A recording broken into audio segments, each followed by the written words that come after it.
가정을 힘써 지키라입니다. 하나님께서 오늘 말씀을 통해서 이스라엘 백성들의 죄에 대해서 말씀을 하십니다. 특별히 가정에 대해서, 부부에 대해서 하나님 앞에 지켜야 될 올바른 것들에 대해서 이제 말씀을 해주고 계시죠. 왜 이스라엘의 백성들이 하나님 앞에 죄를 지었는가, 왜 타락했는가? 이 전 말씀, 오늘 말씀 이전 말씀, 어제 말씀 보면 일단 먼저 제사장들이 하나님 앞에 올바로 서지 못했습니다. 제사장들이 하나님의 뜻에 따라서, 하나님 원하시는 뜻에 따라서 백성들에게 말씀을 가르치고 말씀의 영향력을 흘려보냈어야 되는데 그러한 삶을 살지 못했던 거예요. 그러니까 하나님의 말씀이 전해지지 않으니까, 하나님의 율법을 지키는 삶이 무너지니까 백성들이 하나님의 뜻에 따라 살지 못하게 됩니다. 영적인 침체가 백성들에게 온 거죠.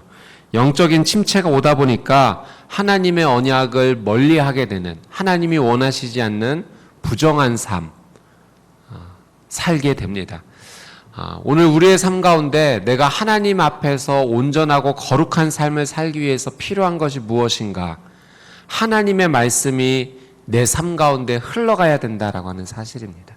하나님의 말씀의 물줄기가 끊어지면 자연스러운 현상입니다. 영적인 침체가 올 수밖에 없어요. 영적인 침체가 오면 자연히 하나님의 뜻에 따르지 않는 부정한 삶을 살게 되는 겁니다. 오늘 말씀의 제목이 신실함과 정직함으로 가정을 힘써 지키라입니다. 우리의 가정이 하나님의 뜻에 따라 살기 위해서는 어떻게 해야 됩니까? 우리의 가정 가운데 하나님의 말씀이 흘러가야 돼요. 하나님의 말씀이 흐르지 못한다면, 전해지지 않는다면, 들려지지 않는다면 자연스럽게 가정이 영적인 침체를 겪을 수밖에 없는 거죠. 곧 그 삶이 하나님의 뜻에 따르지 않는, 하나님의 거룩을 지키지 않는 부정한 삶을 살 수밖에 없다는 사실입니다. 하나님의 말씀이 흐르는 통로가 바로 내가 되어야 된다라고 오늘 이 자리에 모인 우리에게 하나님께서 주시는 말씀입니다. 사랑하는 여러분, 축복합니다.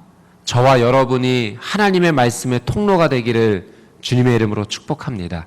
내가 하나님의 말씀의 통로가 되지 못하면, 하나님의 말씀을 흘려보내지 못한다면 내가 사는 삶의 그곳에 내 가정이 영적 침체를 겪을 수밖에 없는 거예요. 제사장들이 하나님의 율법을 소홀했더니 백성들에게 영적인 침체가 찾아왔어요. 그것에 대해서 오늘 하나님께서 말씀하고 계십니다. 어떠한 거룩한 삶을 살지 못했는가? 11절 말씀 같이 한번 읽어보도록 하겠습니다. 11절 시작. 유다가 신의를 저버렸고 이스라엘과 예루살렘에서 역겨운 일을 저질렀다. 유다가 여호와께서 사랑하시는 그 성소를 더럽혔고 이방신을 섬기는 여자들과 결혼했다. 자, 여러분 한번 11절 말씀 한번 보십시오. 유다가, 이스라엘 백성들이 신의를 저버렸습니다. 신의를 지켜야 되는데 신의를 버렸어요. 곧 그 일이 어떻게 묘사되는가? 이스라엘과 예루살렘에서 역겨운 일을 저질렀다. 하나님 보시기에 이스라엘 백성의 신의를 저버린 일이, 그것이 곧 하나님 앞에 역겨운 일이 되었습니다. 유다가 여호와께서 사랑하시는 그 성소를 더럽혔기 때문에 그래요. 그 역겨운 일이 무엇인가? 하나님의 성소를 더럽혔다는 거예요. 그것이 곧 이방신을 섬기는 여자들과 결혼했다. 하나님께서 율법 가운데 말씀하셨어요. 이방 여인들과 결혼하지 말아라. 여러분, 이 말씀이 오늘날 우리에게 국제 결혼을 하지 말라는 말씀이 아닙니다. 왜 하나님께서 당시 이스라엘 백성들에게 이방 여인들과 결혼하지 말아라. 그 이유는 오늘 11절 마지막에 나와 있는 이방 여인들은 이방 신을 섬기기 때문에 그랬어요. 그것이 곧 하나님을 믿는 삶에서 거룩을 지키지 못하는 그 첫 출발이 되었기 때문에 이방 여인들, 이방 신을 섬기는 여인들과 결혼하지 말아라 라고 하나님께서 말씀하셨는데 유다 백성들이 그 하나님의 말씀을 지키지 않았던 거죠. 그것이 곧 하나님과의 신의를 저버린 일이고 하나님께서는 하나님께는 그것이 역겨운 일이 된 거예요. 성소를 더럽히는 일이 되었던 것입니다. 성경을 통해 보면 하나님의 관심이 어디에 있는지 우리는 알게 됩니다. 하나님의 관심은 거룩에 있어요. 제가 예전에 어떤 책의 내용을 읽었는데 한 목사님께서 암으로 고통을 받고 계셨어요. 그래서 이제 곧 하나님의 부름을 받을 때가 얼마 남지 않으셨는데 그 아픔 가운데도 본인이 하시던 캠퍼스 사역을 멈추지 않으셨어요. 젊은이들에게, 다음 세대를 이끌어가 젊은이들에게 가서 외치셨어요. 뭐라고 외치셨는가? 인생을 행복을 위해 살아가지 말아라. 그럼 무엇을 위해 살아가야 되는가? 거룩을 위해 살아가라라는 메시지를 멈추지 않았다는 거예요. 그 메시지가 저는 옳다고 생각합니다. 내가 어떻게 하면 행복해질 수 있을까? 행복을 꿈꾸지 말라는 말이 아니죠. 내가 행복해지는 것, 개인의 행복만을 찾다 보면 그것은 내가 즐거워하는 내 만족을 위해서만 살아갈 수밖에 없다는 거예요. 그런데 하나님은 우리로 하여금 행복을 찾기 이전에 하나님 원하시는 거룩을 먼저 찾으라고 말씀하시죠. 그래서 레위기의 하나님의 거룩에 대해서 줄곧 말씀하십니다. 하나님의 관심이 거룩에 있는 것에 있는 것을 우리는 알게 돼요. 사랑하는 여러분, 우리에게 질문해 봐야 돼요. 나는 하나님 앞에 얼마나 거룩한가? 내 거룩의 점수를 매긴다면 나는 몇 점인가 질문할 수 있어야 돼요. 그 거룩은 배제한 채 혹시 내 개인의 삶의 만족과 행복을 위해서만 살아가지 않는가? 그것도 중요하지만 그 이전에 앞서서 행해야 될 가장 먼저 우선순위는 우리가 하나님 앞에 거룩을 찾는 것이 되어야 합니다. 오늘 말씀도 마찬가지예요. 하나님은 거룩을 말씀하고 계세요. 이방 신을 섬기는 여인들과 결혼하지 말아라. 여러분, 거룩이 무엇입니까? 그건 죄로부터의 분리예요. 하나님, 우리가 죄로부터 떠나는 삶을 원하세요. 깨끗하기를 원하세요. 정결하기를 원하세요. 이방 여인과 이방 신을 섬기는 여인과의 결혼은 그 거룩을 깨트리기 때문에 그렇습니다. 그렇다면 오늘 우리의 삶, 오늘 이 말씀을 만난 우리의 삶 가운데 우리는 우리에게 질문해야 돼요. 하나님이 원하시는 그 거룩을 깨트리는 이방 여인과 결혼하는 삶은 나에게 있어서 무엇인가? 그 영역은 무엇인가? 우리는 하나님 앞에 그 연약한 모습, 잘못된 모습을 오늘 하나님 앞에 기도하며 드릴 수 있어야 됩니다. 그것을 오늘 우리가 정리해야 돼요. 하나님 원하시는 방향으로 선회해야 합니다. 돌아서야 해야 돼요. 그것이 오늘 우리가 이방 여인과 결혼하는 삶을 끊어버리는 것이 되는 것이죠. 사랑하는 여러분, 축복합니다. 오늘 이 하루가 하나님 앞에서 온전한 거룩한 삶이 되시기를 주님의 이름으로 축복합니다. 또 내 삶에 거룩한 영역, 지키지 못하는 영역이 있다면 오늘 하나님 앞에 회개하고 돌이키는 용기, 결단, 그 시작 출발이 그 은혜가 오늘 있게 되기를 주님의 이름으로 축복합니다. 아멘. 만약 우리가 그 거룩을 지키지 못한다면 성경은 이렇게 말씀하세요. 12절 말씀 같이 한번 읽어보겠습니다. 시작. 이 일을 하는 사람은 증인이든 보증인이든 만군의 여호와께 제물을 갖다 바치는 사람이든 여호와께서 야곱의 장막에서 쫓아내실 것이다. 야곱의 장막에서 쫓겨나게 될 거라는 거예요. 하나님이 마련하신 그 아름다운 처소에 들어가지 못한다는 것입니다. 누구든지 증인이든 보증인이든 만군의 여호와께 제물을 갖다 바치는 사람이든 하나님 앞에 제물을 갖다 바치는 삶이다 할지라도 하나님 앞에 거룩을 지키지 못한다면, 순결을 지키지 못한다면 하나님의 처소에 들지 못한다라고 하는 사실이에요. 분명하게 결단하고 하나님 원하시는 분명한 삶을 선택해야 합니다. 13절 말씀해 보니까 이렇게 말씀하세요. 너희가 저지른 또 다른 일이 있다. 그분이 더 이상 너희 재물을 생각하지 않으시고 너희 손에서 나온 것들을 기쁘게 받지 않으신다고. 거룩을 지키지 못하니 아무리 하나님께 재물을 갖다 바쳐도 하나님께서 그 재물을 받으실 수 있겠습니까? 그냥 신앙의 행위인 거죠. 진실함이 아닌 거죠. 그래서 하나님이 받지 않으시니까 이스라엘 백성들이 어떻게 했는가? 여호와의 제단은 눈물과 통곡과 울부짖음으로 덮었다. 그 제단을 눈물로 덮은 거예요. 하나님이 자신의 삶을 받지 않으시니, 예배를 받지 않으시니. 근데 뭐가 잘못된 거죠? 하나님이 애초에 원하시는 거룩한 삶을 살지 못하고 이중적 삶으로 산 거예요.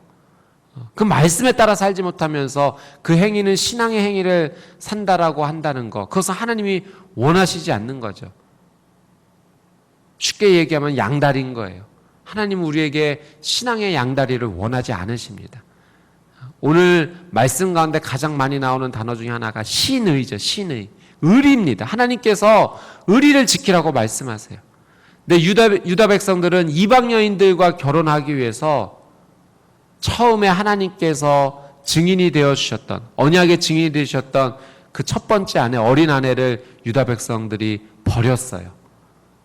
그리고 자신의 만족을 위해, 개인의 즐거움을 추구하기 위해 이방 여인들을 맞아들이게 됩니다. 그게 의리를 저버렸다는 거예요. 신의를 저버렸다는 거예요. 그와 같이 하나님과의 관계를 깨트렸다라는 거예요. 하나님께서 증인이 되어주셨던 그 사랑하는 아내와의 관계를 버리는 것은 곧 하나님을 버리는 것과 같다는 거죠. 14절 말씀 같이 읽어볼까요? 시작. 너희는 왜? 라고 묻는다. 이는 너와 내가 어려서 얻은 아내 사이에 여호와께서 증인이 되시기 때문이다. 그녀가 내 동반자이며 너와 언약으로 맺어진 아내임에도 불구하고 네가 신의를 저버렸기 때문이다. 사랑하는 아내를 저버리고 이방 여인과 우상신을 섬기는 이방 여인과 결혼하는 이스라엘 백성들의 잘못된 태도, 그것이 우리의 삶에도 있을 수 있다는 거예요. 하나님과의 관계를 깨트리면서까지, 하나님이 원하시는 거룩한 삶을 깨트리면서까지 개인적인 즐거움과 만족을 위해서 하나님과의 언약을 깨트리는, 신의를 저버리는, 의리를 저버리는 그런 삶이 내게도 있다면 오늘 돌이키기를 원하시는 것이 하나님의 뜻이에요. 우리의 가정 가운데 그런 것이 머물러 있다면 속히 결단하고 돌아오기를 원하시는 것이 하나님의 뜻입니다.